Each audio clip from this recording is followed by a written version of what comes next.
Les étincelles de Tanguay remportent la Coupe du Faso version dame cette année 2021. C'était ce samedi au stade Issoufou Zerfa Konombo devant Nassa venu de Bobo Dioulasso par le score de 4 buts à 0. Chez les hommes, c'est l'Asfa Yeninga qui remporte pour la 5e fois de son histoire la Coupe du Faso en battant l'ASFB par le plus petit des scores, 1 but à 0 devant le président du Faso, Roch Marc-Christian Kaboré. Mais avant cela, sur l'avenue Charles de Gaulle, c'est Paul Domon qui remportait le championnat national de cyclisme pour sa première fois en sprint sur la ligne d'arrivée. Voilà pour le menu de l'actualité sportive à Sport 3 de ce soir. Bonsoir et bienvenue sur Truth TV, la télévision interactive. Ce soir, il y a un seul décodeur sur ce plateau, c'est Ibé Kabré. Bonsoir également. Bonsoir à Samy, bonsoir à tous les téléspectateurs de Truth TV. Merci Ibé d'être présent ce soir. Et pour en parler, de cyclisme, qui de mieux indiquer que Paul Domon, le champion national 2021. Pour en parler, il est sur ce plateau. Paul Domon, bonsoir. Bonsoir à Samy, bonsoir tout le monde. Ça va bien? Ça va très bien. D'accord. Voilà, avec vous, on parlera de cyclisme, de votre parcours, de votre, en tout cas, expérience avec le cyclisme. Mais déjà, comment vous vous sentez en tant que champion de cette année? La nuit, elle a été très courte. Hein. C'est aujourd'hui seulement qu'on réalise qu'on est champion national, donc on a encore plein d'étoiles dans les yeux. C'est vrai que tu as remporté des tours, mais au Faso ici, c'est la première fois. Donc ça fait que ça fait des étincelles. Hein. Ouais, c'est la plus prestigieuse, on va dire, celle qui a le plus de valeur sentimentale. D'accord.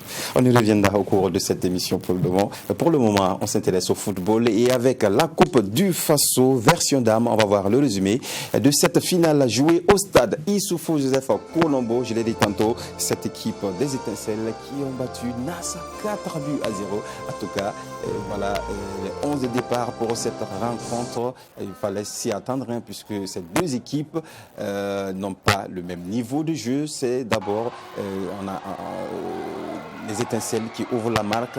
Avant cela, et voici le deuxième but signé Abel Kaboré.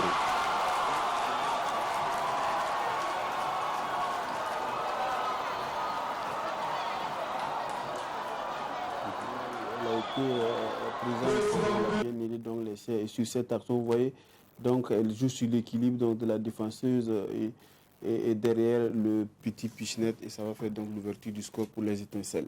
Ouais, étincelle, voilà, qui commence déjà les hostilités avec Abel Kaboré, une redoutable joueuse, hein, on va dire, de ces étincelles. Et ce n'est pas fini, toujours en première période avec cette belle combinaison et Adel Rumba qui a fini son encore. Adel Kaboré qui est au départ de l'action et à la conclusion. Il y a cette très belle combinaison à l'intérieur de la surface de réparation et derrière l'extérieur du pied. C'est très magnifique et c'est très joli. Exactement, c'est magnifique. Quand on voit les filles s'illustrer de telle belle manière, on n'y croyait pas, mais on y arrive quand même. Voilà, un joli but signé Adel Kaboré. En seconde période, ça va être encore Adel Kaboré. Regardez, depuis le rond central, elle mène seul le ballon et elle va gommer ce gardien son triplé. Oui, elle se fait escorter majestueusement pour aller tromper donc, sa vis-à-vis. Vous voyez, Adel Kaboré, c'est l'une des étincelles, j'ai envie de dire, de cette équipe nommée étincelle véritablement. C'est cette joueuse-là donc, qui nous donne donc du baume au cœur lorsque nous nous retrouvons donc face au football féminin. Et là encore, elle a tout détalé de tout son talent. Et le public sorti donc, qui a fait le déplacement au stade municipal a véritablement été régalé. Ouais, un régal, hein, Ibé Kabré, puisqu'il n'y avait pas match. Et donc, score final 4 buts à 0 pour Étincelle qui remporte la Coupe du Faso face à Nassa. Nassa qui est une équipe qui a été reléguée en deuxième division. Donc, il fallait vraiment s'y attendre parce que la véritable adversaire des Étincelles, c'est USFA. Malheureusement, USFA a été éliminé en demi-finale. Oui, bon, est-ce qu'à ce stade, il faut dire que c'est la véritable, parce que l'histoire a été éliminée. Et du coup, même en match de classement, elle a encore été battue. Donc, il faut dire qu'il y a quand même de la résistance en face. Et sur cette équipe d'Essentiel, il n'y a rien qui m'étonne parce que tout est conçu. C'est une équipe donc, qui est conçue des mains de M. Pascal Sawargo, qui en est le propriétaire et l'entraîneur en même temps. Et c'est une équipe qui fait véritablement de merveilles depuis les 4 dernières années et qui fait honneur donc à notre foot féminin. Et là, pour le coup, c'était la confirmation totale face à une équipe de NAS qui, certes reléguée en deuxième division, mais qui a eu quand même son salut en deuxième partie donc, du championnat parce qu'elle avait quand même 4 de ses joueuses majeures plutôt, donc qui n'avaient pas pu débuter donc, le championnat pour des raisons administratives. Et lorsque Nas les a récupérées en seconde période, donc ça a transformé la physionomie de cette équipe.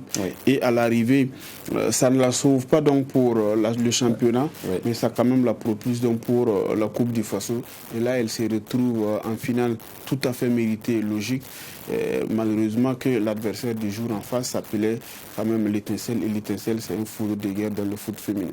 Exactement, les Étincelles depuis quelques années, vous l'avez dit, qui tiennent bon, puisque au niveau du football féminin, il y a 2 équipes qui vont sortir en campagne africaine, ou c'est une seule équipe. Déjà, voilà.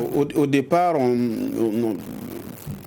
on a compris que c'était les Étincelles qui livraient parce que c'est elles qui étaient quand même tenantes du titre.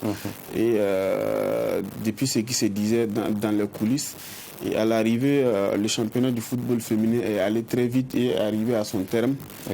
Aux dernières nouvelles, donc c'est Cyril Lusfoy, la nouvelle championne en titre, donc qui va aller au lieu donc de l'Étincelle qui était désignée au plus tôt. Mais qu'à cela ne tienne, c'est 2 équipes capables de représenter le Burkina Faso et de faire flotter le drapeau du football burkinabé au firmament donc du continent africain. Exactement. On va écouter à présent Pascal Sawargo, c'est l'entraîneur des Étincelles. Bon, pour nous, ce n'était pas évident. Parce que l'ISFA nous avait gagné, aller-retour. Mais par nous, là où on a éliminé l'ISFA, bon, on s'est dit quand même qu'on a fait un grand pas vers la finale. Donc ce soir, on a eu peur parce que notre dernière rencontre avec cette équipe-là, elle avait fermé. Donc on a eu du mal à la gagner. Donc on a fait le scénario, si elle ferme, si elle ouvre, bon, elle a ouvert, on a profité avant l'espace et puis marqué des buts. Voilà, Pascal Sawargo, c'est un entraîneur aussi qui est bien connu. On l'a reçu sur ce plateau ici et il se bat bec et ongle pour que le football féminin puisse prendre en tout cas son envol, et il y arrive tant bien que mal. Non, moi je pense que ce n'est plus son importance pour le football féminin n'est plus à démontrer sans vouloir faire donc du lobbying pour lui. Moi je pense qu'il apparaît comme le candidat naturel pour prendre la relève au niveau du football féminin, parce que c'est un grand formateur, c'est quelqu'un qui vit pour le football féminin et il vit, il respire et tout ce qu'il fait gravite autour du football féminin. Et moi, je pense que c'est un monsieur, aujourd'hui, même s'il est propulsé, que ce soit au niveau des instances ou du moins à l'équipe nationale, pour moi, à mon sens, ce n'est que justice rendue pour tout ce qu'il accomplit donc pour le sport burkinabé, le football burkinabé dans sa version féminine. C'est vrai qu'on ne suit pas beaucoup le championnat national féminin puisque les heures ne sont pas vraiment favorables. Les filles doivent jouer chaque dimanche à partir de 7h30. C'est quand même un peu compliqué, Libé. Non, en fait, je pense que c'est la donne aussi qui demande ça. Parce que la plupart des joueuses que vous voyez, ce sont des élèves. Alors, si elles doivent aller jouer à Bobo, par exemple, un dimanche soir, vous imaginez, elles doivent rentrer à Ouara et il y en a qui doivent reprendre les cours le lendemain. Donc, donc, il faut trouver la jonction entre l'activité, comment on appelle ça, l'activité sportive et aussi la vie scolaire. Je pense que le juste milieu a été trouvé et c'est les dimanches matins donc, qui ont été désignés donc, pour le déroulement du championnat national féminin. Tout ce qui reste à faire, c'est véritablement une grande campagne de communication autour de ça, et donc pour lui donner encore plus d'envergure afin de convaincre des gens quand même de laisser la sieste matinale pour pouvoir donc aller suivre le football féminin comme vous et moi nous le faisons très souvent. Exactement, voilà, c'est pas facile. Donc on va éviter tout le monde au stade pour suivre le football féminin, il y a beaucoup à revendre. Suivons à présent Salifo Sidibé, c'est l'entraîneur de NAS.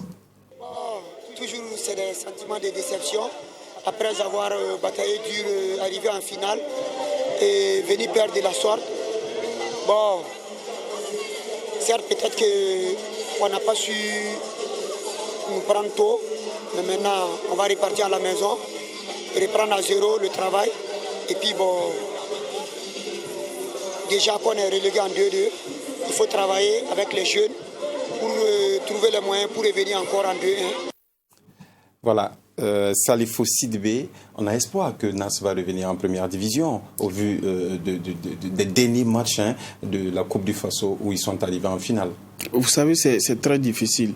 Pour une équipe comme ça qui est reléguée en deuxième division, il faut repartir sur de nouvelles barres et de faire de nouvelles compétitions. Parce qu'au niveau de la deuxième division, c'est impératif donc, que vous jouez avec des U20.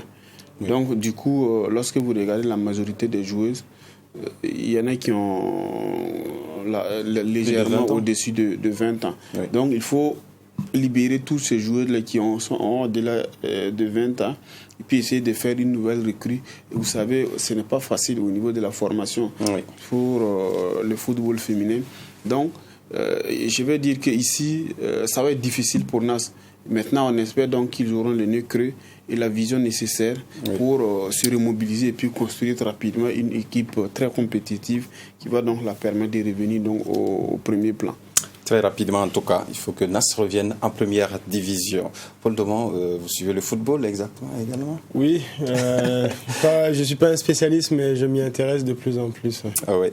Le football féminin, il faut se lever tôt. Comme au cyclisme d'ailleurs, on se lève assez tôt pour s'entraîner et pour les compétitions également. C'est également pas facile chez vous. Non, nous, c'est surtout pour un problème de soleil, en fait. D'accord. On est obligé de faire les entraînements assez tôt et ainsi que les compétitions, pour avoir au moins le confort de s'entraîner dans la fraîcheur du matin. Ah oui, le matin en tout cas, il y a toujours la fraîcheur physique pour pédaler, donc c'est vraiment nécessaire. Avec des voies dégagées. C'est ça. Exactement. C'est ça. Alors Paul Domon, j'ai découvert en tout cas Paul Domon à partir de 2016. C'était sur Charles de Gaulle où vous participez à des tours et je crois que cette année même, vous étiez sur le Tour du Faso mais vous n'avez pas compéti en 2015 ou 2016 C'était en 2016. 16, oui. Exactement. Voilà. Effectivement. Comment vous est venu l'amour du vélo d'abord? C'est justement en participant à des événements comme ça en tant que spectateur que l'amour de la petite reine se développe. On regarde les cyclistes, on les admire, on les regarde au départ. J'ai eu le privilège aussi de monter dans la voiture d'un des directeurs sportifs pour suivre l'étape qui se déroulait à Bobo-Dioulasso dans le circuit fermé. Donc j'ai pu vraiment vivre la course de l'intérieur. Donc je pense que c'est à partir de là que ça donne vraiment des idées pour la suite. De 2016 à 2021, ça fait maintenant 5 ans et Paul s'est complètement transformé, métamorphosé, on va dire, parce que vous êtes devenu un grand champion d'Afrique, on va dire, et ça allait vraiment très vite. Hein? Oui, je pense que ça allait très vite. Même moi, je n'aurais pas pu imaginer une telle progression quand j'ai commencé véritablement en 2017. Donc vraiment, je suis très heureux d'être là et d'avoir été bien entouré aussi pour arriver jusque-là aujourd'hui. Ça veut dire que les entraînements ont été assidus, vous vous êtes appliqués pour pouvoir y arriver. On a vu que vous avez remporté beaucoup de tours, si je ne m'abuse, depuis 2018. Vous avez été 66e du championnat mondial en Autriche. Et en 2018 également, vous avez remporté la médaille de bronze d'Afrique en 2019. 2019. Voilà, 2019 d'Afrique sur route espoir. Voilà. Ça veut dire que ce sont ces moments qui vous ont propulsé et qui vont nous donner vraiment envie de rester dans le cyclisme. Oui, en effet, je pense que c'est toujours important pour un cycliste et un sportif en général de gagner. C'est ce qui motive, je pense, dans le milieu. En tout cas, pour ma part, c'est ce qui me motive vraiment, la victoire. C'est une sensation qu'on a toujours envie de revivre. Donc, on s'entraîne vraiment dur pour cela. Donc, pouvoir afficher de grands résultats, ça donne toujours des idées et des objectifs pour la suite. Toujours essayer d'aller plus loin encore. Exactement. On a vu que parmi les cyclistes, il n'y a pas beaucoup qui, en tout cas, allient études et sport. La plupart sont des cyclistes qui ne sont pas instruits entre griffes. Et vous arrivez dans le milieu. Comment vous êtes adapté dans ce milieu-là? L'adaptation, elle a été facile. C'est vrai que j'ai eu la chance d'être scolarisé depuis ma tendre enfance, voilà, et puis de pouvoir poursuivre mes études supérieures. Mais je dirais que je suis arrivé dans un milieu au fait où les gens peut-être forcément n'ont pas fait de grandes études, mais comme on dit, le voyage forme la jeunesse, donc, ainsi que le savoir. Donc je suis tombé sur des personnes vraiment qui ont énormément voyagé et donc il y a une certaine ouverture d'esprit. Donc vraiment, je ne me suis pas senti vraiment différent dans le milieu. Juste, si on regarde mes diplômes, mais voilà, c'était très facile. C'est vrai que dans le groupe, il y a quelques-uns qui ont un parcours comme vous, on va dire, comme Mathias Sorgo, Aziz Likema qui est du côté des forces armées. Avec eux, la collaboration se passe bien. Oui, ça s'est très bien passé. Comme je l'ai souligné au début, pour arriver à ce niveau-là, il a fallu vraiment être très bien entouré dès le départ. Donc j'ai vraiment eu cette chance d'être intégré dans le groupe, on va dire, des étalons assez rapidement. Ils m'ont vraiment pris comme leur fils, au fait, entre guillemets, parce que je suis arrivé dans le milieu à 17 ans. Donc vraiment avec des coureurs qui ont déjà presque 30 ans. Forcément, j'étais vraiment le plus jeune de l'effectif, donc j'étais entre guillemets chouchouté. Donc vraiment, ils m'ont donné tous les conseils nécessaires, ils m'ont guidé pas à pas, vraiment comme un enfant que l'on apprend à marcher.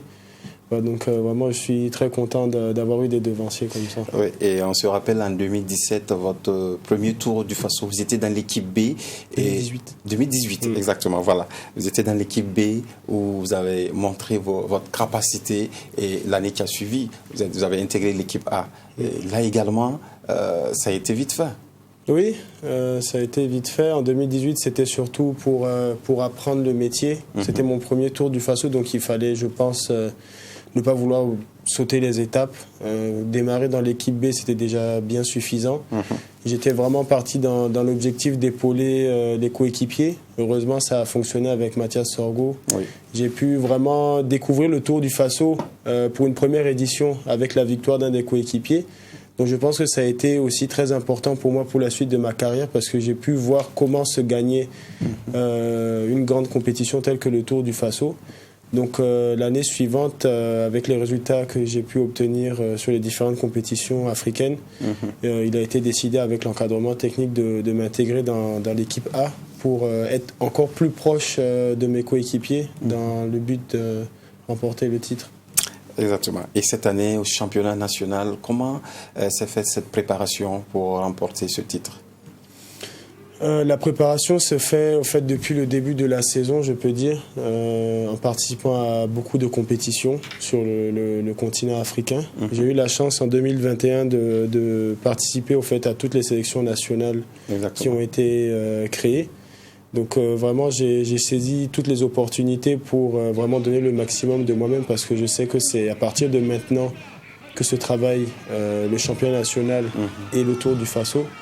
Donc vraiment, ça a été à chaque fois de maintenir cette forme et entre les compétitions, vraiment de savoir bien récupérer pour ne pas être non plus trop fatigué lors des événements majeurs comme le championnat national, par exemple. Oui, avec en 2019, vous avez remporté le Tour de Côte d'Ivoire des moins de 23 ans.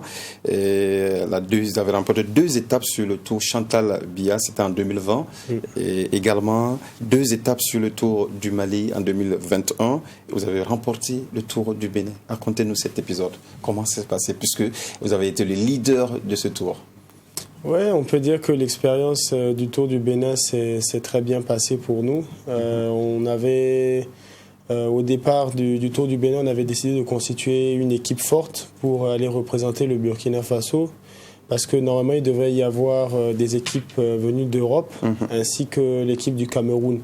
Malheureusement, l'équipe du Cameroun n'a pas pu effectuer le déplacement suite au décès de leur coach national. Et l'équipe de Suisse également n'a pas pu effectuer le déplacement à cause de leur test Covid. Donc on s'est retrouvé avec quelques, on va dire, rivaux majeurs qui étaient absents. Donc forcément, on va dire que la bataille était différente cette fois-ci. C'était pour nous maintenant un tour de préparation pour le Tour du Cameroun qui suivait justement quelques jours après. Donc vraiment, on y est allé collectivement. Ça s'est très bien passé. On a remporté 4 étapes. Le maillot des points, le maillot jaune. Oui. Et le maillot des sprints. Hein. Voilà, le maillot des sprints intermédiaires avec Aruna El Boudo. Oui. Donc vraiment, on était très très contents. Et quelques jours plus tard, vous allez au Cameroun où vous remportez 2 étapes encore. Et cela a participé à la préparation du championnat national, puisque vous avez compétit avec des cadors aussi hein, du cyclisme. Oui, là, le Tour du Cameroun, c'était vraiment un autre niveau. C'était même une compétition reconnue par l'Union cycliste internationale, au même titre que le Tour du Faso. Donc vraiment, il y avait plusieurs équipes européennes ainsi que des équipes africaines vraiment très costauds. Donc l'objectif pour nous a quand même été le maillot jaune. Bon, malheureusement, on n'a pas atteint cet objectif pour des faits de course qui arrivent. Hein. Oui, bien sûr. Mais bon, on a pu quand même se consoler avec des victoires d'étape ainsi que le maillot vert. Donc vraiment, je pense qu'on s'est bien préparé pour ces championnats nationaux grâce à des grandes compétitions comme celle-là. Justement, on va voir le résumé de cette course Charles de Gaulle. C'était ce dimanche hein, où Paul Odomon a remporté pour la première fois le titre de champion. Voyons l'arrivée de cette course sur Charles de Gaulle.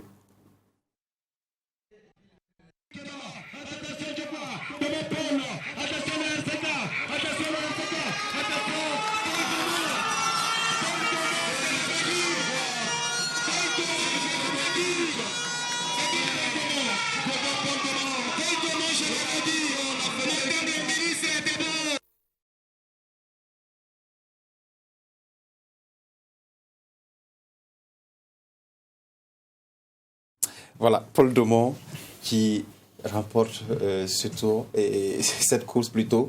On voit que c'est sur la ligne pratiquement que vous rasez le second, c'est Aruna Bachirou Nikema. Oui. Et voilà, à quel moment vous avez su que vous pouvez être champion, puisque vous n'étiez pas devant Bachirou à l'arrivée, c'est au sprint que vous l'avez dévancé. Oui, en effet, je pense que c'est au moment où on franchit la ligne, je le dis toujours, c'est vraiment véritablement quand on franchit la ligne que l'on sait qu'on a gagné, parce qu'il peut arriver un tas de choses, c'est un sport mécanique, donc il peut avoir des ennuis mécaniques ou bien un problème physique. Donc c'est vraiment quand j'ai franchi la ligne et j'ai jeté un coup d'œil sur la droite et je me suis assuré que voilà, j'avais bien franchi la ligne en premier, que j'ai véritablement su que j'avais gagné la compétition. Aujourd'hui, on peut dire que Paul Odomon est un véritable sprinter. Oui, je pense que je suis en train peut-être de le devenir un petit peu, mais je ne veux pas vraiment me limiter dans mon effort, je ne veux pas vraiment me catégoriser. Je préfère rester un peu libre, faire de mon mieux dans tous les domaines. Oui. S'il y a des reliefs montagneux, je me donne à fond. Si je dois rouler, je me donnerai à fond. Ainsi que pour le sprint, je vais me donner à fond. Donc vraiment, c'est juste à fond. Et la vitesse moyenne hein, sur cette course, c'était pas fameux, 40 km/h. Vous avez fait une course en ligne pour arriver sur Charles de Gaulle. Vous avez fait un circuit de 5 tours. Comment s'est passée cette traversée? Bon, pour un rappel par rapport à la vitesse moyenne, on a fait le déplacement donc, de Ouagadougou jusqu'à IPLC, ensuite un demi-tour pour revenir sur Ouagadougou et finir sur Charles de Gaulle. Le vent n'était pas favorable au départ. On avait vraiment un très fort vent de face, surtout qu'il avait plu la veille. Donc le vent vraiment s'est levé. On avait 35 km/h de moyenne à l'aller avant de se retourner pour revenir sur Ouaga. Et sur Charles de Gaulle, on se retrouve avec une vitesse de 40 km/h en finale. Donc ça veut dire que sur le retour, on a effectué une vitesse de 45 km/h de moyenne pour avoir le cumul des vitesses de 40 à la fin. Donc je pense que c'est ce qu'il faut également souligner. C'est une très bonne moyenne si on prend compte des éléments extérieurs. Et j'en suis très fier d'avoir pu justement remporter une victoire sur une course aussi relevée que ça. Parce que même au Cameroun, c'était vraiment des vitesses similaires. Donc vraiment, je suis content que vraiment le niveau national est en train de s'élever. Et vraiment, c'est de bon augure si vraiment ça continue dans ce sens-là pour le Tour du Faso. Oui. Exactement, pour le Tour du Faso, on peut compter sur Paul Odomon pour remporter quand même le maillot jaune, puisque vous l'avez remporté chez d'autres personnes. Oui, on espère. Hein, on verra comment la suite de la saison va se dérouler, comment les gens vont se comporter. Bien sûr, je suis peut-être actuellement le favori, mais il ne faut pas oublier qu'il y a beaucoup de coureurs au Burkina Faso. Et on a la chance d'avoir plusieurs leaders dans l'équipe nationale. Donc, je pense que ça va être pour nous l'objectif vraiment d'avoir un niveau global très élevé pour vraiment assurer la meilleure prestation. Oui. Avant le Tour du Faso, en tout cas, on devrait aller au JO et c'est le mois prochain, le mois de juillet, avant de revenir pour le Tour du Faso. On reviendra sur les JO, mais pour le moment, on va écouter Martin Sawadgo, c'est le directeur technique national de la Fédération burkinabé de cyclisme. Je pense que le niveau de la course est très acceptable pour moi, dans la mesure où nous avons eu 2 épreuves en ligne, qui a eu réellement beaucoup d'échappées à l'aller, et qui s'est soldé même au virage à 61 km ici par un regroupement qui est arrivé encore, qui a vu l'échapper encore à la rentrée de Ouagadougou. Et avant de rentrer dans le circuit encore, il y a eu encore un autre groupe qui est sorti. Et une organisation technique a permis encore de retourner pour venir en groupe. Et au sprint, le meilleur a gagné qu'est Paul Domon. Donc je dois dire que c'est une compétition qui a été âprement discutée, qui a été très technique, qui a été très tactique. Et ici, le meilleur a gagné. Le meilleur, c'est Paul Domon qui est sur le plateau de Sport 3 ce soir, Ibé Kabaré. On a le champion sur ce plateau et le maillot également avec les médailles. Et quelle médaille vous avez sur le plateau là? Là, on a la médaille donc, chez les élites. Oui. Et de ce côté-là, on a la médaille chez les moins de 23. C'est vrai qu'on a envie de mentionner que sur cette même course, Paul Domon, vous avez remporté le championnat des moins de 23 ans et en même temps chez les élites. C'est quand même un beau travail, Ibé. Absolument, il faut le dire sans embâche parce que vous l'avez dit, vous avez rappelé l'histoire de Paul Domon avec les Étalons, c'est un peu moins de 5 ans. On a vu quand même un jeune garçon insouciant qui avait une forte envie d'intégrer donc cette équipe et les circonstances aidant et sa volonté également aussi sa détermination lui ont permis justement d'intégrer très vite donc cette écurie des Étalons. La progression s'est faite tout de suite et maintenant. Et aujourd'hui, on en arrive à ce qu'il soit champion national, mais également aussi meilleur espoir du cyclisme burkinabé. Et surtout dans une course où la moyenne quand même a été suffisamment relevée et sur une distance de 158 km, si je m'abuse. Et ça, ce sont des performances à saluer. Parce que là, c'est un très bon tremplin donc pour les préparatifs de la Coupe du Faso. Vous rappelez tantôt les Tours du Faso. Vous avez rappelé également aussi les Jeux olympiques donc, qui s'avancent à grands pas. Et moi, la question que j'ai envie de poser à notre champion, c'est que il succède quand même à des garçons qui ont maintenu la barre très haute. Les garçons comme les Aziz Nikema, comme les Mathias Sorgo, comme le Salif Bikenga. Et aujourd'hui, vous êtes espoir et vous arrivez quand même à faire cette razzia et avec les étalons à l'international et sur le plan national, vous arrivez donc comme une figure de proue.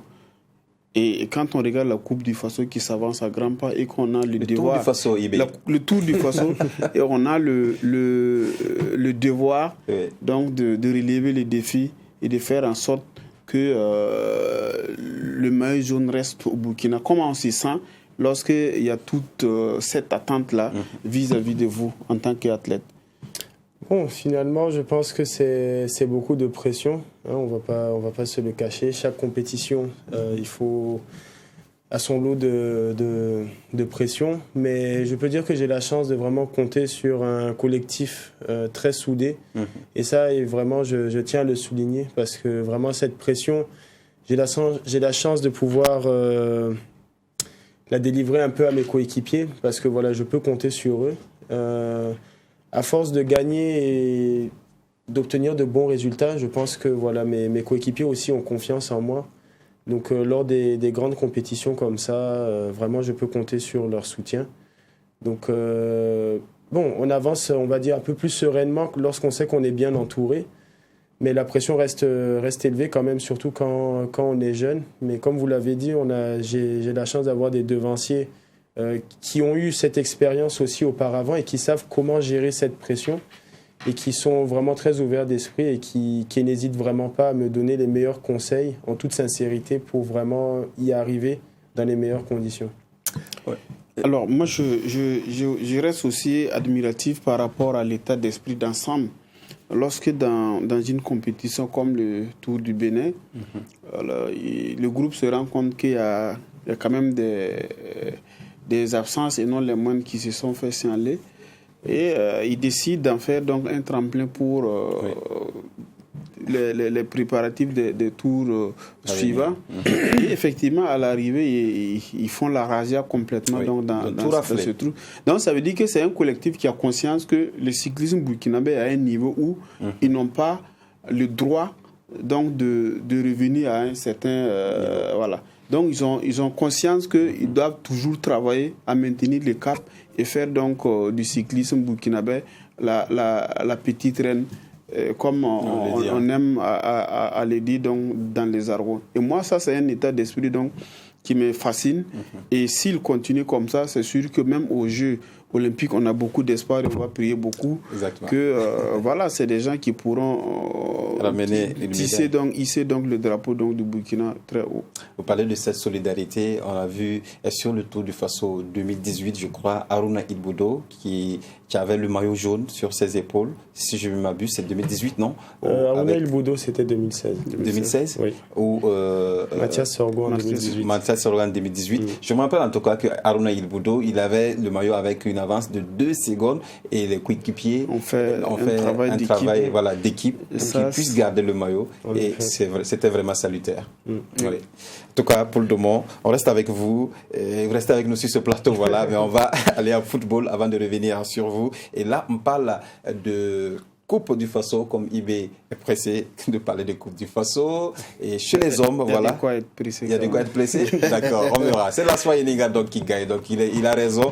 L'Aswa Elenga qui bat l'ASFB au stade du 4 août. Et c'était devant le président du Faso, Roch-Marc Christian Kaboré. 1-0. C'est un petit score quand même. Oui, mais c'est suffisant pour remporter la Coupe du Faso pour la 5e fois. Un match, voilà, qui, on ne va pas dire qu'il était à sens unique, mais qui n'a pas donné beaucoup d'occasions. Sinon, cette première véritable occasion de Ousmane Diané, un coup franc sur la tête de Seydou Sawadou. D'abord, il faut dire que la faute existe bel et bien. Et là, le ballon très bien travaillé donc, de Ousmane Diané.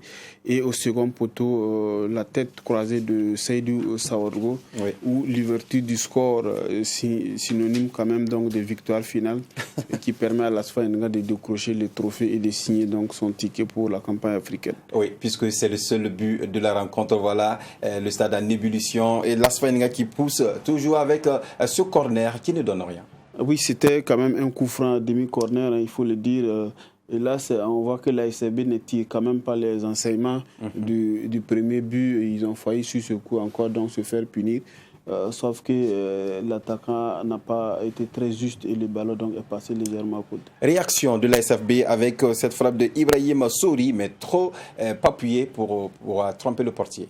Oui, il a eu quand même les jambes lourdes sur ce coup. Derrière, l'appel a été tranché. Vous voyez, le contrôle de balle est parfait. Il reste maintenant, c'est au moment donc, de frapper la balle donc qu'il perd. J'ai envie de dire donc l'équilibre et le ballon donc, a été remis dans le gant du portier de l'Asfa Elenga. Une autre occasion qui va suivre pour l'ASFB, et c'est avec Abdoul Diataou Kaboré sur cette action, mais trop concentré et il loupe le cadre. Je crois qu'ils avaient quand même beaucoup de pression dans la tête et qu'ils n'étaient pas libérés, à mon sens, sinon quand même c'est une occasion tout faite et dans un match de coupe, vous ne pouvez quand même pas vous payer le luxe de rater une occasion pareille. Vous voyez donc, et même le contrôle, il est réussi et tout. Et derrière, au moment donc de concrétiser, il fait tout sauf l'essentiel. C'est vrai qu'il a été gêné un tout petit peu par un défenseur de l'Asfa Elenga et il loupe le 4 au point de pénalty. En seconde période, vous allez voir sur cette mauvaise sortie du portier de l'Asfa Elenga, l'ASFB manque de près d'ouvrir et de l'égalisation, mais l'attaquant était hors jeu. Oui, effectivement, c'était hors jeu, mais l'histoire retiendra quand même que même si l'Asfa est champion, ce n'était pas grâce à son gardien, parce qu'il était quand même la flop de cette équipe sur ce coup. Oui, Yves Cabré, vous allez voir que par la suite, ce gardien, il va commettre encore une bourde. Mais là, sur cette action, ça allait être très dangereux si, en tout cas, l'attaquant n'était pas hors jeu. Vous allez voir à la suite Ripama Abbas sur une action qui manque de lucidité complètement pour mettre le ballon au fond des filets. Regardez l'action. Oui, c'était quand même la deuxième véritable occasion donc, de l'ASFB. Et là encore, on est quand même outré de voir quand même ces attaquants vendanger des occasions nettes de but au soir d'une finale. Oui, une occasion bien construite depuis le rond central et une passe vraiment millimétrée pour Abbas Ripama qui est tout seul et qui prend tout son temps. Malgré cela, il envoie le ballon dans les nuages. Et par la suite, l'ASB encore qui va bousculer, qui va pousser et pour obtenir une autre occasion avec cette tête de Amoto Samuel, mais dévissée. Oui, c'est bien tiré, j'ai envie de dire, donc, de la part de l'ASFB. Et la reprise de la tête du vainqueur de la Coupe du Faso en 2015, Samuel Amoto, avec bien sûr le RCB. Et malheureusement, il croise trop sa tête, il n'a pas pu aider donc laisser sur ce coup. Oui, l'Asfa Eninga qui a été sauvé par cette tête dévissée.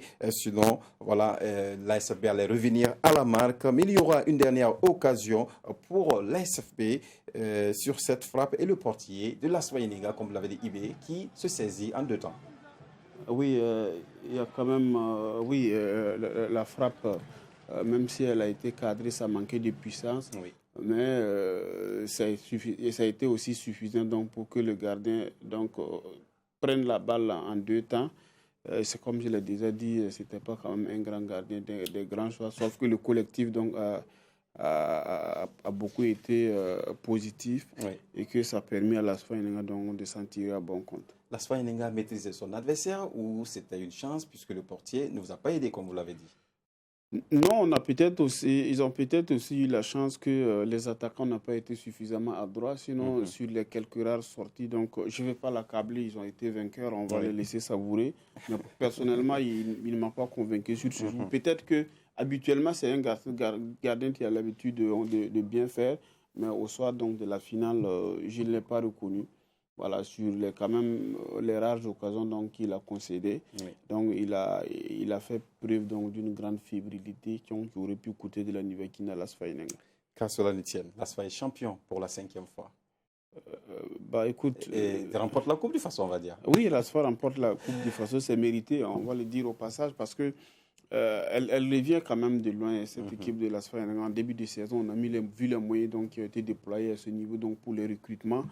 Et bon, nous étions de ceux qui étaient très inquiets pour l'Asfa Eninga, pour le jeu qu'elle produisait au regard du recrutement qu'elle a fait. Et les résultats ont commencé à patiner à un moment donné et au niveau de la commission centrale. On a pris la décision de se séparer de Falcao. Et c'est Albert Bambara, qui est un ancien de la maison et qui a secondé de Hamza Ouedraogo, qui est un ancien capitaine de cette équipe et qui ont su insuffler une nouvelle dynamique. Donc ça a permis à l'Asfa Eninga de revenir au niveau des Big Six du championnat, mais également avoir quand même une trajectoire respectable au niveau de la Coupe du Faso pour se retrouver à ce niveau-là. Et là, le message qui est passé depuis un bon moment au niveau de l'Asfa Eninga, c'est que la Coupe du Faso, c'était une compétition très ouverte. Et j'étais de ceux qui préconisaient qu'il faut faire une fixation sur la Coupe du Faso. Aujourd'hui, Dieu merci, ça paye pour Albert Bambara qui remporte son premier trophée en tant qu'entraîneur. Et ça, on va lui dire bravo.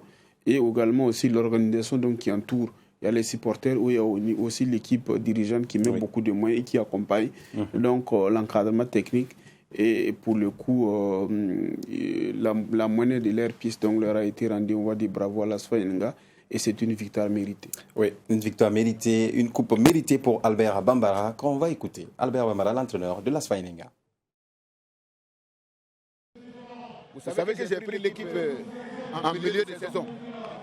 Bon, quand vous prenez une équipe en milieu de saison, c'est souvent une question de gérance. Parce qu'il y a des choses que vous êtes venus trouver, il y a trop de problèmes et il faut pouvoir gérer. Et je pense que cette période-là m'a beaucoup appris. Vraiment. Et je voudrais en plus remercier les dirigeants parce qu'ils étaient aux côtés de moi tout le temps. Le conseil d'administration, le comité central et les supporters, ils étaient là. Mais il faut reconnaître qu'au début, il n'y avait pas la confiance. Ça, il faut dire la vérité. Le relâchement, là, vraiment, il faut le dire. Je pense que la coupe, là, était dans la tête déjà. Alors qu'on aurait pu vraiment mettre un deuxième but depuis la première mi-temps. Mais quand vous menez 1-0, une finale comme ça, contre une équipe comme Fonctionnaire qui est une très bonne équipe, souvent les joueurs ont été un peu angoissés, il faut le dire. Vraiment. Ils ne voulaient pas perdre, il y avait un peu de doute. Est-ce qu'on va attaquer? Est-ce qu'on va rester? Et quand vous êtes dans cet ordre d'idée-là, souvent, c'est un peu difficile. Je pense que c'est ça qui a fait que les gens ont beaucoup reculé. Voilà.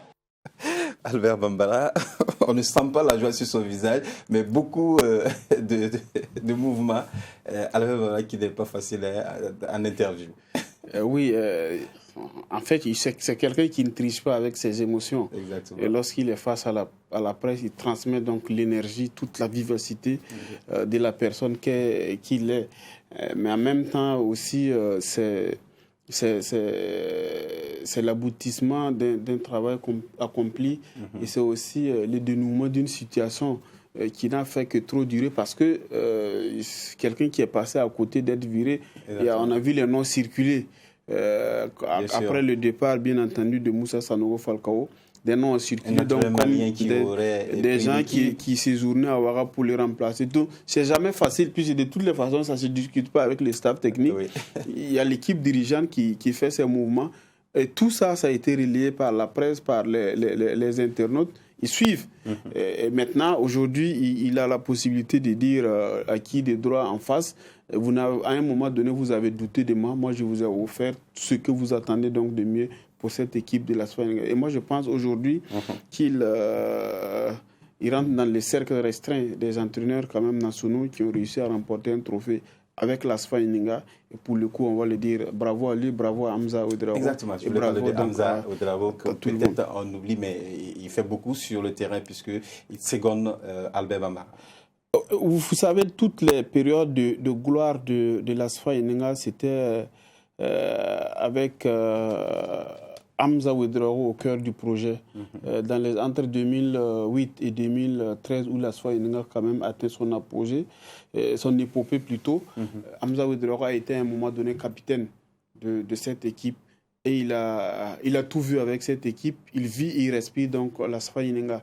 Et lorsqu'il est retenu comme adjoint au niveau donc du staff de la Sfaïninga, on peut douter de tout, sauf son engagement pour une victoire finale de cette équipe. Aujourd'hui, tout ce qui arrive à Hamza et son coach titulaire et l'ensemble donc de son effectif ne me surprend absolument pas parce que la volonté, ils l'ont transmis et l'efficacité et puis surtout la discipline, la motivation et surtout un travail rigoureux et discipliné. D'accord. On écoute à présent Djabir Dramé, l'entraîneur de l'ASFB. Bon, on avait des plans. En première mi-temps, on est venu avec certaines choses.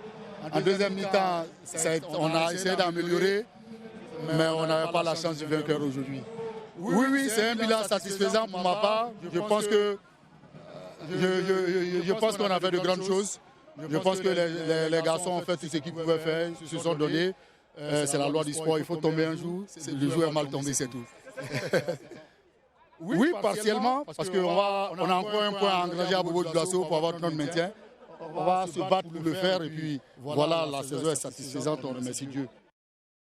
Djabir Dramé, l'entraîneur de l'ASFB, il n'a pas démérité non plus puisque c'est un entraîneur aussi qui a pris l'équipe à mi-saison et qui est arrivé au haut de cette Coupe du Faso. Non, il a surtout pris une équipe en lambeaux.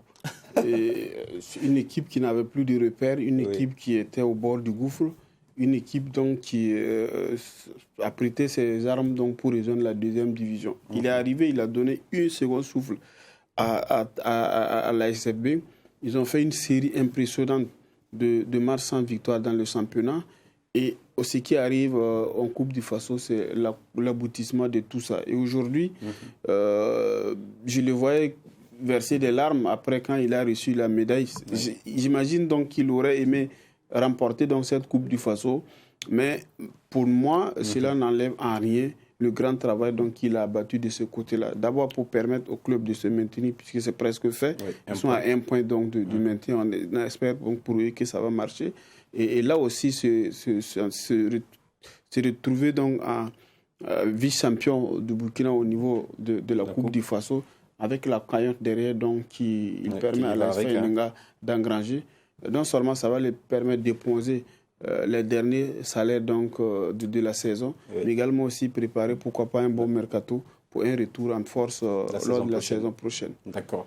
On va écouter à présent le président du Faso Rochma, Christian Kabore, qui était au stade du 4 août pour suivre cette finale. On l'écoute. Certainement, des efforts restent à faire pour remonter le niveau du football dans notre pays. Mais je voudrais seulement constater que le public n'était pas beaucoup au rendez-vous. Et c'est l'occasion pour moi de lancer un appel pour que le public burkinabé supporte leurs équipes. Parce que c'est de là que nous constituons les étalons du Burkina Faso.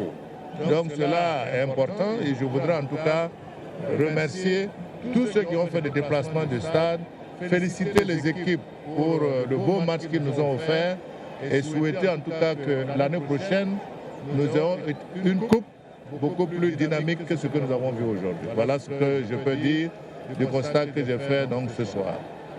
Je peux vous dire que le ministre de la Jeunesse et des Sports est sur ce dossier. Nous avons pris l'engagement de restaurer le stade, mais il est évident que quand nous commençons à restaurer le stade, il faut jouer ailleurs forcément, parce qu'on ne peut pas rénover en jouant dessus.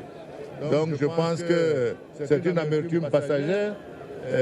Lorsque les travaux seront terminés, je pense que les footballeurs retrouveront et les spectateurs un stade conforme aux normes internationales.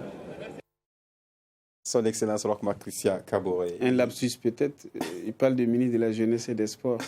ministre des Sports et des Loisirs. D'accord, on va vous attendre à la porte. Il n'y a pas de souci. L'émission. C'est un lapsus, ça arrive à tout le monde. Je ne suis pas concerné. Ok, il n'y a pas de souci. D'accord. Alors, le président dit 2 points qui sont vraiment essentiels. Il parle des supporters qui ne viennent plus au stade, puisqu'il a remarqué que le stade n'était pas rempli. Il parle de la rénovation aussi du stade du Katoul, qui est effective, enfin. Oui, par rapport au dernier volet, la rénovation du stade du Katoul, c'est un impératif. Parce qu'il y a quand même les éliminatoires de la Coupe du Monde qui s'avancent à grands pas. Et déjà en septembre, il faut faire... Le ministre donc, avait parlé d'un moratoire donc, pour permettre aux Italiens de retrouver le stade du 4 août. Mais de toutes les façons, les conditions qui sont fixées et qui sont connus par la CAF et la FIFA sont de telle sorte que les travaux ne peuvent pas se reprendre pendant que les gens jouent au ballon là-dessus. Donc du coup, ça c'est une option donc, qui est écartée. Et donc il est nécessairement impérieux donc, que les gens s'y mettent pour remettre donc, notre stade aux normes. Pour les seconds volets, effectivement, la mobilisation des supporters, c'est une grande nécessité. Les étalons, ça passe aussi par le championnat. Donc, il faut soutenir les équipes. Et là aussi, ça interpelle les équipes à ce qu'elles travaillent au niveau de leurs différents états-majors pour mettre quand même des bureaux de supporters et des salariés de mobilisation pour soutenir d'abord les équipes au niveau de la base et le développement aussi de notre football passe par le sport populaire et le soutien de ses supporters. Exactement. En parlant de supporters, l'ASFA Elinga, les joueurs sont allés présenter le trophée au bureau et aux supporters également. Vous allez voir ces images ce soir même lundi au siège de l'ASFA Elinga, au terrain d'entraînement de l'ASFA Elinga. Regardez cette joie. Le président du bureau exécutif de l'ASFA Elinga, voilà. Tout le monde était présent, Ibé Cabré, pour voir ce trophée. Et c'était une grande fête où les joueurs ont été invités. Voilà, il faut savourer maintenant. C'est le cas. Oui, absolument. Moi, je pense que là aussi, il faut saluer le conseil d'administration de l'ASFA Elinga et Roland Armand Pierre Béoné qui en est le PCA. Oui. Je n'ai pas fini mes recherches, mais il passe quand même pour être le président le plus titré de Faso Foot. Je vais vérifier tout ça après, mais il fait quand même du très bon boulot. Lors de son premier passage à l'ASFA entre 2010 et 2008 et 2012, il permet à l'ASFA donc de dominer sans partage le Faso Foot. Il est revenu, ça commence par une Coupe du Faso. Qui sait, peut-être que l'année qui va suivre, les moyens seront encore une fois injectés et l'ASFA Elinga sera davantage compétitive. On espère bien. L'ASFA Elinga qui sortira en campagne africaine en Coupe de la Confédération africaine l'année prochaine. Donc, on revient avec Paul Domon sur ce plateau. Alors, Paul Domon qui est qualifié pour les JO. Confiant? Oui, assez confiant, oui. D'accord. On va vous montrer ces images de Paul Domon où vous avez soulevé votre monture à l'arrivée. C'était au Bénin, vous vous rappelez très bien. Non, pas ces images, oui.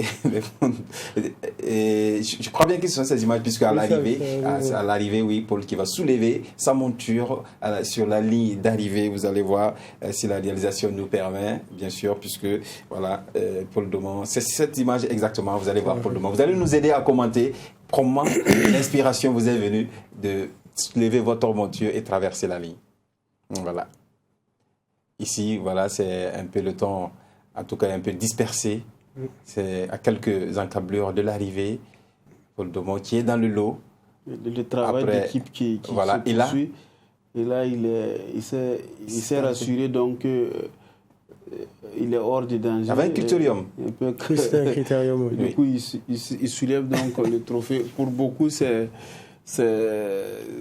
comment on appelle ça, pour beaucoup c'est un manque de respect pour les autres, et moi je trouve quand même sa célébration assez spéciale, parce que derrière ça a créé le tollé, et puis il y a eu même un challenge pour le domaine, on bien va sûr, dire ça, de par le monde entier, et vraiment ça fait plaisir donc de voir ces images, mais après il est sur le plateau, il nous dit peut-être pourquoi il a opté donc de célébrer comme ça. Comment vous avez cette inspiration? Parce que c'était un critérium, comme vous l'avez dit. Oui, c'était un critérium. Et tout d'abord, avec tout le respect que j'ai pour mes adversaires, ce n'était surtout pas un manque de respect vis-à-vis de mes adversaires. D'accord. C'était juste une célébration que j'avais dans le coin de la tête et que j'avais toujours rêvé de réaliser. Puisque voilà, en 2017, un coureur dénommé Philippe Gilbert, avec le maillot de champion de Belgique sur les épaules, avait remporté une course très prestigieuse en Europe et avait justement célébré la victoire de cette manière-là. Donc ça a coïncidé en fait avec le début, on va dire, de ma carrière. Et voilà, donc j'avais vu ces images-là et ça avait contribué justement à me motiver, à vraiment m'entraîner d'arrache-pied pour voilà, un jour avoir le niveau nécessaire pour réaliser cette célébration. Donc vraiment, j'ai saisi l'opportunité. Je me suis dit que bon, c'était peut-être osé, mais bon, c'est quelque chose que j'avais dans le coin de la tête et je ne me suis pas privé. Je pense que ça fait aussi partie du spectacle. C'est important d'assurer le show. Donc voilà, je me suis fait plaisir et j'espère que ça aura fait plaisir aussi à certains. Exactement. En tout cas, finalement, c'est lui l'idole? Non, pas forcément, mais c'est voilà, la célébration qu'il a réalisée. Je pense que c'est pas évident pas lui, à réaliser. si vous en avez peut-être... Oui, bon, le coureur que j'apprécie beaucoup, c'est Peter Sagan, 3 fois champion du monde d'affilée, un coureur assez simple, très sympathique aussi, pétri de talent, donc voilà. D'accord. Paul Domon, on est pratiquement à la fin de l'émission, mais on va vous montrer ces images-là. Vous allez nous dire qu'est-ce que ça représente pour vous. D'abord, cette image où vous êtes, votre trophée, mais une personne qui est importante pour vous. Si la réalisation nous permet, voilà, Paul Domon, qu'est-ce que vous pouvez nous dire par rapport à cette image? Ouais, c'est la maman. D'accord. Elle est là, elle est toujours là dans l'ombre. C'est vrai qu'on met toujours la lumière sur Paul Domon, mais derrière toutes ces victoires, bien sûr, il y a des acteurs et bien sûr, il y a la famille aussi qui est là. Donc son soutien est très important pour moi. J'ai toujours eu le soutien de ma mère dans tout ce que j'ai... Même sur le Tour du Faso, elle vous suit. Oui, j'ai vu ça une fois. Oui, elle était là. Elle est très souvent là, à la finale, à Bobo, à Ouaga, vraiment partout. Elle est vraiment très, très fière de ce que je fais. Donc c'est une motivation pour moi. On a toujours envie de rendre ses parents fiers. Donc quand la maman elle est là, en Afrique, on sait que c'est très important, la maman. Donc vraiment, si j'arrive à la rendre fière, c'est ce qui me donne aussi cette motivation à chaque fois de toujours donner le meilleur de moi-même. J'ai des frissons quand vous parlez, Paul Domon. On va vous montrer cette dernière image également. Et vous êtes avec une personne qui vous est chère également. Si la réalisation nous permet, on va voir cette image. Alors, dites-nous, qui est pour vous? Alors ça, c'est Bruno Hermini. Ça a été, on va dire, mon premier coach à l'AS Sifa de Bobo Dioulasso. D'accord. C'est lui qui m'a incité à mettre le pied à l'étrier. Voilà, avec... bon, là, il sera pas sur l'image, mais j'ai un ami aussi qui s'appelle également Paul, qui m'a prêté justement son premier vélo de route. Et voilà, c'est mon coach Bruno qui m'a vraiment dit bon, il faudrait que tu laisses un peu le VTT, l'amusement. Et puis vous avez remporté le mountain bike, la première édition à Saba. C'est ça. J'ai commencé par là et du coup, il m'a dit, bon, ce serait peut-être bien de faire des compétitions, ce serait pas mal. Donc vraiment, j'ai commencé avec lui, il m'a donné toutes les ficelles parce que c'était un ancien coureur professionnel en France. Donc vraiment, il avait tout ce qu'il fallait justement pour apprendre à un jeune coureur comme moi comment débuter. Et vraiment, aujourd'hui, si je suis ici, c'est vraiment aussi en partie grâce à lui parce que vraiment, il m'a été d'un soutien toujours sans fin.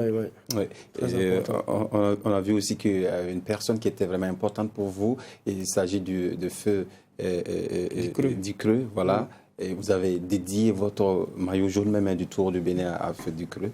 Qu'est-ce que vous pouvez dire rapidement, succinctement sur ce grand homme? Ouais, je peux dire qu'on le considérait tous un peu comme notre père. C'était quelqu'un de très proche avec les coureurs, de très rigoureux, mais aussi de très attachant. Donc vraiment, sa disparition a vraiment marqué le monde du cyclisme, dans le monde, mais particulièrement en Afrique, là où il était très impliqué. Donc vraiment, on est tous très peinés de sa disparition, mais ça nous donne aussi une motivation supplémentaire pour faire perdurer le travail qu'il a déjà commencé. Oui. Avec Paul, on n'a pas envie de s'arrêter de parler, mais il est déjà l'heure, Paul. Et pour finir, qu'est-ce qu'on peut vous souhaiter pour la suite, les JO du Burkina Faso? On peut me souhaiter, j'espère, la réussite. Bien sûr. Et voilà, toujours la santé d'abord. D'accord. En tout cas, on vous souhaite une santé de fer et beaucoup de réussite, n'est-ce pas, Olivier? Plein succès à lui et bon vent. Merci. On espère vous retrouver sur ce plateau avec une médaille, la plus grande médaille, la médaille d'or des JO, Inch'Allah. Voilà, pour en parler également avec nos téléspectateurs. En tout cas, merci d'être venu, Paul. Merci, c'est moi qui vous remercie. D'accord. Au passage, on va vous dire que Marthe Kuala a remporté le meeting de Sergi Pontoise sur 100 mètres haies où elle fait une course de 11 mètres 02 et Hugues Fabrice Zango remporte le meeting de Madrid avec un saut de 17 mètres 83. Voilà les images de course. Voilà aussi Hugues Fabrice Zango qui remporte 17 mètres 83. C'est des athlètes aussi qui ont au JO. Je parle de Hugues Fabrice Zango. Et qui sont vraiment encouragés et qui demandent quand même notre soutien. On sait qu'ils en sont capables et ils feront honneur dans le Burkina. Voilà. Merci Ibé Cabré, merci Paul Domont, merci à l'équipe de réalisation autour de Aimé Zoundi. Merci à vous aussi qui nous avez suivis. On se donne rendez-vous vendredi avec une autre émission. D'ici là, portez-vous bien. Au revoir.